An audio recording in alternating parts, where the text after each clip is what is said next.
Rob Brown here with Encore Partners. As I was sitting at my desk this morning and saw the Dow at 15.5, I thought I would release a brief recording along with 6 strategies that I think you should be using as you think about your business in these lousy markets. But before I get into the details, let me share with you some background.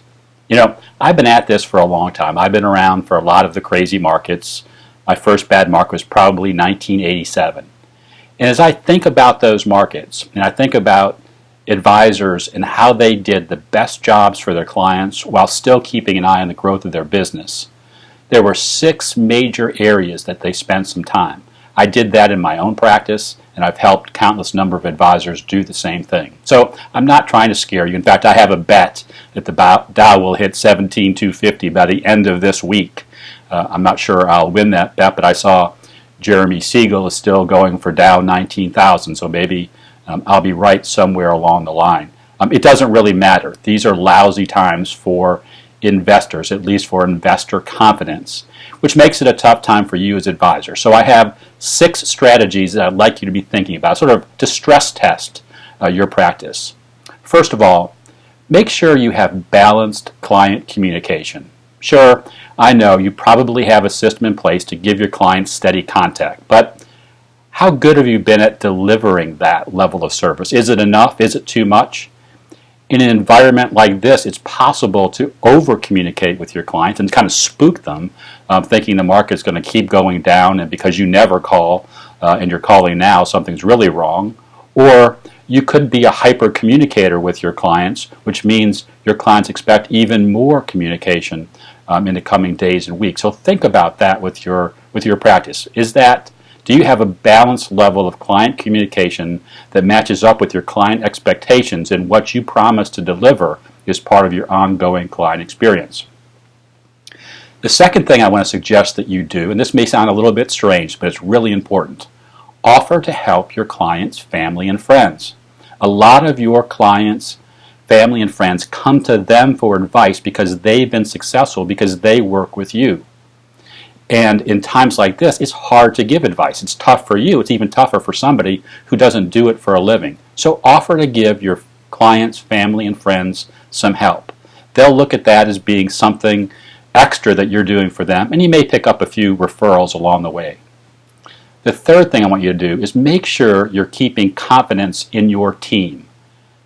You know, if you're worried about these markets, if your clients are worried about these markets, the people that work closest to you could be worried about them too. And they don't all have the same sophistication level that you do when you think about the markets and where these things are headed. They could be worried about income or bonuses or their job. So make sure you have confidence in your team. Talk to them about what's going on, how it impacts you as an advisor, how it impacts them as part of your team, and what you'll be doing to communicate with your clients on an ongoing basis. After all, the confidence you express in your team will help your teammates have confidence when they're speaking with your clients throughout the course of whatever happens with this crazy market. The fourth thing I want you to do is I want you to have more active management in the way that you're managing your clients' portfolios or you're managing your asset allocation. And I'm not saying make trades for the sake of making trades, but for many advisors that I speak with, the last couple of years has been relatively quiet. There haven't been as many shifts in overall asset allocation strategies or even individual trades. And this is a great time to be able to really look at your clients' portfolios from a quality perspective. Could you put more quality into that portfolio? Should you be making an allocation shift? What about taxes? Are there ways to take advantage of what's happening in the market today to improve your client's tax situation? And that's part of the kinds of things that you could communicate with that more balanced client communications.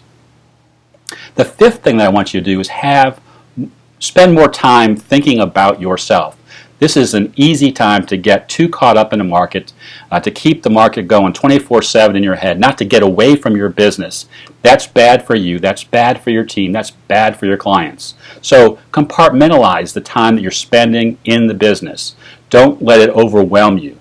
Do those things you were going to do with your family and with your friends and in your hobbies. Life will go on throughout this if you manage yourself through this process properly, but you have to take care of yourself. And final thing, the sixth thing that I want you to do is I want you to spend more time with your prospects and with your connections, treating those prospects and connections like they're already clients of your practice. It goes without saying, the best advisors, the most elite advisors actually grow in lousy markets. Their businesses grow. They bring in new clients, new assets, and that's why their businesses leapfrog if the market stays down for long periods of time. So treat your prospects and your connections like they're already clients of your practice. You'll probably be speaking with them more often or communicating with them more often than their current advisors, which begins to put you in the number one position. So treat your prospects and your connections like they're already clients of your practice. And here's what I'm going to do. I'm going to spend more time in each of these 6 areas in the coming days. So this is just a quick overview. There's some details written below that kind of describe what I've talked about today, but I'll get into each one of these areas even more in future days and offer you some tools that will help.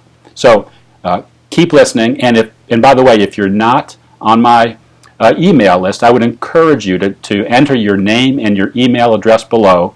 You'll get a free report on the Simplicity Pledge, a great pledge to be taking in this kind of market, and it's also going to be a great way to keep you in touch with me with all of these upcoming ideas.